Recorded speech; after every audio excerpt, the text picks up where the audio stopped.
జనగామ జిల్లా పాలకుర్తి నియోజకవర్గ కేంద్రంలో స్వయంభూ శ్రీ సోమేశ్వర లక్ష్మీనరసింహస్వామి దేవస్థానంలో మహాశివరాత్రి పర్వదినాన్ని పురస్కరించుకుని ప్రత్యేక పూజలు నిర్వహించిన మాజీ మంత్రి ఎర్రబెల్లి దయాకర్ రావు.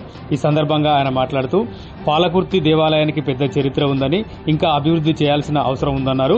₹1 నిధులు కూడా మంజూరు చేయాల్సిన అవసరం లేదని, గత ప్రభుత్వంలోనే నిధులు మంజూరు చేయడం జరిగిందన్నారు. ఆ నిధులతోనే ముఖ్యమంత్రి రేవంత్ రెడ్డి గుడులను అభివృద్ధి చేసి దేవుళ్ల ఆశీస్సులతో ఆయన పాపాలు కడుక్కోవాలని అన్నారు.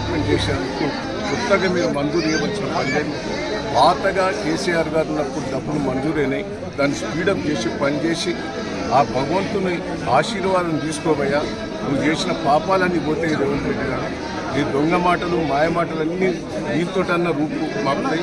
ఈ దేవుళ్ళు గుళ్ళన్నీ కూడా బాగు చేయి. నువ్వే రూపాయి మంజూరు చేస్తున్నప్పుడు మంజూరు చేసిన డబ్బులతో పూర్తి చేసి ఏర్పాటు చేయాలని రేవంత్ రెడ్డి గారికి మన మంత్రుల విషయంలో మన ఎమ్మెల్యే దగ్గర విజ్ఞప్తి చేస్తాం.